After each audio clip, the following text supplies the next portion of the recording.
Assalamualaikum warahmatullahi wabarakatuh. Ketemu lagi di layar desktop bersama saya Andrian Nugraha. Dan kembali kita di segmen layar rakit PC ya. Dan untuk episode kali ini kita merakitkan PC untuk subscriber dari Tegal. Nah, seperti apa rakitannya? Sebelum kita mulai, buat teman-teman yang belum subscribe channel layar desktop, bisa diklik dulu tombol subscribe-nya. Dan juga jangan ketinggalan loncengnya ya, untuk support terus channel ini ke depan agar lebih baik dan lebih berkembang lagi. Oke, langsung aja kita bahas apa saja komponen yang kita gunakan untuk rakitan kali ini.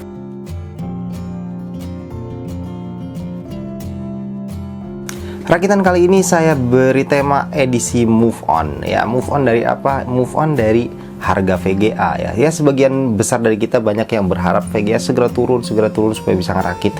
Tapi ya ternyata memang kondisinya berkebalikan ya. Sekarang ini malah cenderung ya, setelah kemarin sempat agak turun malah cenderung naik lagi nih sekarang. Jadi entah kapan bisa kembali seperti dulu lagi. So, Mas Renaldo dari Tegal ini dia ingin move on, jadi move on aja lah. Ya udahlah, terima aja dulu harga VGA yang sekarang karena memang kebutuhannya juga sudah mendesak. Ya udah, rakit saja akhirnya dengan kondisi harga VGA yang seperti saat ini. Dan diusahakan tentu saja mendapatkan spesifikasi yang semaksimal mungkin bisa didapat untuk kondisi saat ini. Nah, untuk komponen yang kita gunakan, yang pertama untuk prosesornya kembali kita gunakan prosesor dari Intel, yaitu Intel Core i5 10400F dengan 6 core 12 thread dengan base clock di 2,9 GHz dan boost clock up to 4,3 GHz. Seperti yang sebelum-sebelumnya sudah pernah saya bilang, ini adalah prosesor di harga 2 jutaan yang paling worth it saat ini ya. Dengan harga sekitar 2,4-2,5 jutaan saat ini, dia punya price to performance yang sangat menarik ya.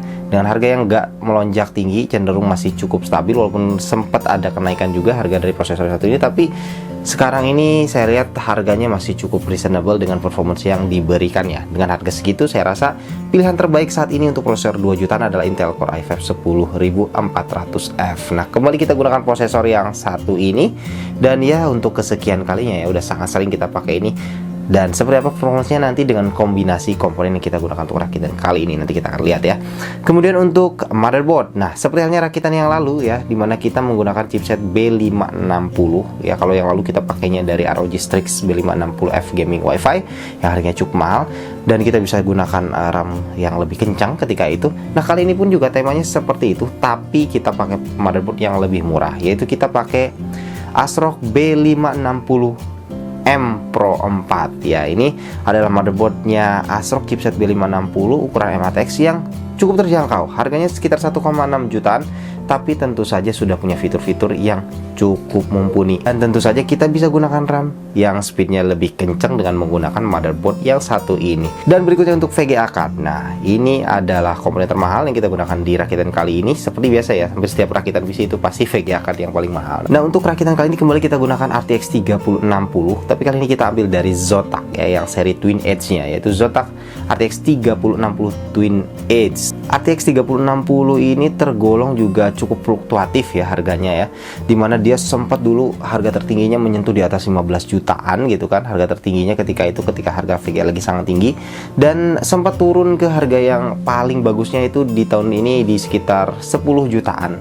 Tapi kemudian akhir-akhir ini ya, per September 2021 ini ya, naik lagi kecenderungannya. Dan yang Zotac ini kalian bisa temukan mungkin di beberapa e-commerce di sekitar harga 12 jutaan, atau bahkan ada yang jual di atas 13 juta. Dan kita gunakan RTX 3060 dari Zotac ini. Kita lihat nanti gimana kombinasinya dengan i5 10400F ya.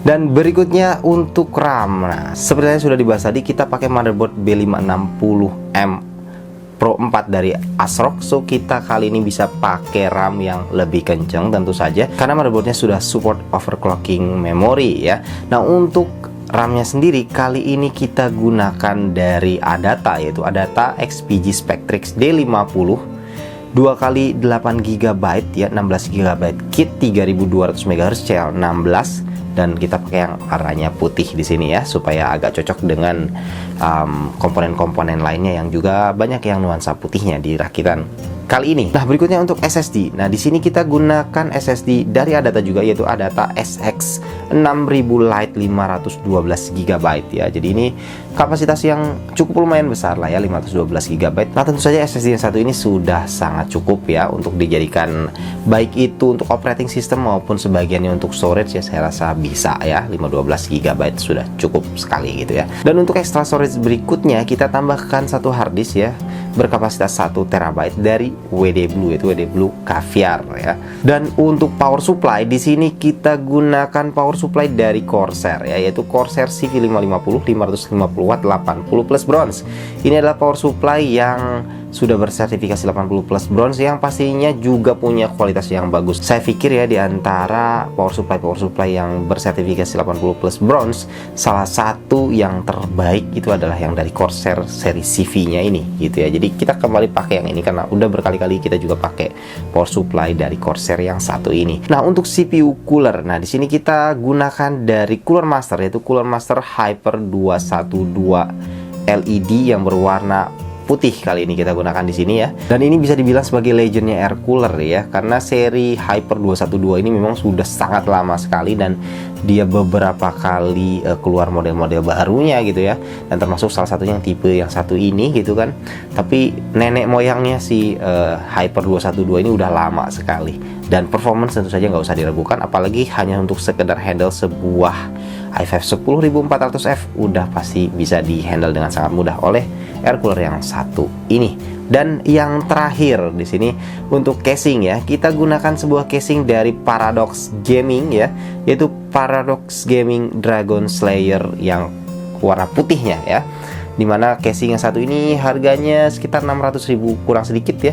Dengan harga segitu sudah dapat casing yang tampilan appearance-nya cukup menarik, warnanya putih dan sudah disertai oleh 3 fan juga, 3 fan yang RGB juga ya, dan bisa diatur nyala RGB-nya. Jadi kalian nggak usah beli fan lagi sebenarnya, atau kalau mau nambah bisa ditambah di depan untuk fan-nya gitu kan. Nah, ini termasuk salah satu casing favorit saya ya, di antara casing-casing di bawah 600 ribuan. Pilihan terbaik salah satunya adalah ini menurut saya, dimana dia punya appearance yang bagus, dan gak cuma itu tapi juga dia punya cable management yang juga bagus juga gitu ya. Airflow juga bagus karena di bagian depannya itu sirkulasi udaranya juga bagus gitu kan. Jadi ada bagian yang untuk sirkulasi udaranya, atau bagian depannya ada seperti meshnya sedikit gitu kan. Itu untuk intake gitu. Itu cukup bagus juga. Dan secara umum cable management terutama dari casing yang satu ini tergolong cukup bagus untuk casing yang harganya segini gitu ya. Jadi ini casing yang cukup menarik ya di kelasnya. Nah, itu aja untuk komponen yang kita gunakan untuk rakitan kali ini ya. Langsung aja kita lihat seperti apa performance-nya.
Nah, berikutnya sebagaimana khasnya di layar desktop, kita bahas mengenai konsumsi listrik dari PC rakitan kita kali ini. Dan nggak cuma konsumsi listriknya, tapi juga berapa biaya bayar listrik per bulannya kalau kita punya PC seperti ini ya.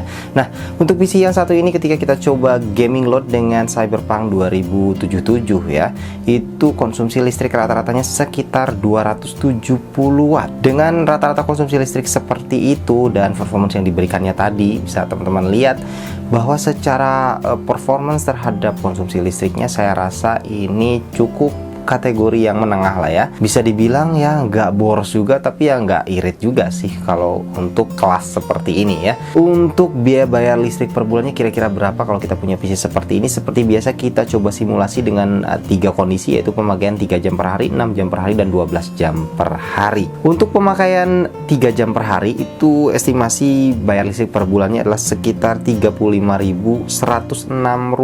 Nah, kalau 6 jam per hari pemakaiannya, maka estimasi bayar listrik per bulannya adalah sekitar Rp70.212. Kalau 12 jam per hari ya, setengah hari kalian main game terus selama 1 bulan, maka biaya listrik per bulan estimasinya adalah sekitar Rp140.424. Ya, cukup sesuai ya saya rasa dengan tentu saja kenikmatan ataupun performance yang bisa diberikan oleh PC ini terhadap penggunanya ya. Dengan biaya bayar listrik segitu ya cocok lah ya saya rasa.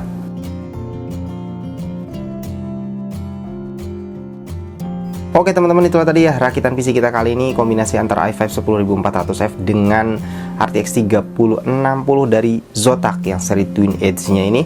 Dan secara performance tadi teman-teman bisa lihat bahwa untuk gaming ini jelas-jelas sangat powerful ya rakitan kali ini, dimana 1080p udah pasti disikat semua ya, dengan FPS yang tumpah-tumpah untuk game-game sekelas AAA sekalipun gitu. Shadow of Tomb Raider, The Witcher 3, kemudian GTA 5, kemudian apalagi game-game casual seperti PES 2021 udah jelas disikat semua.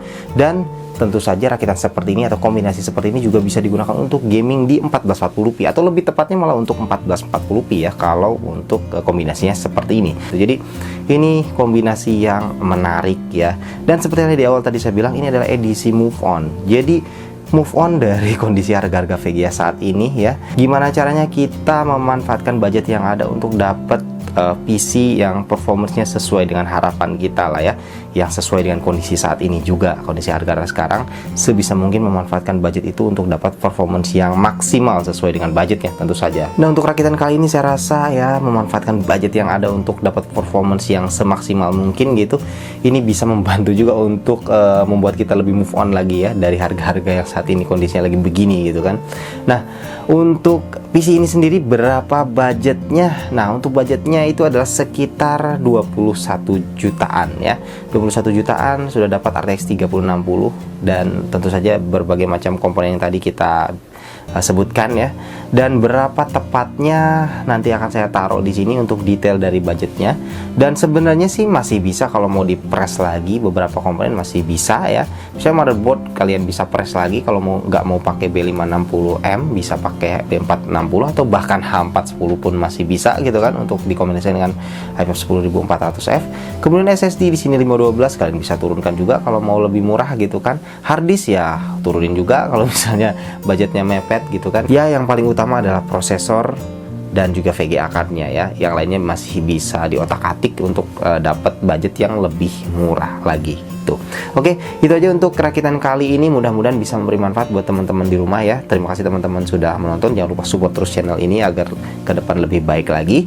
Dan sampai jumpa di video berikutnya. Jangan lupa untuk like, share, dan juga subscribe. Assalamualaikum warahmatullahi wabarakatuh.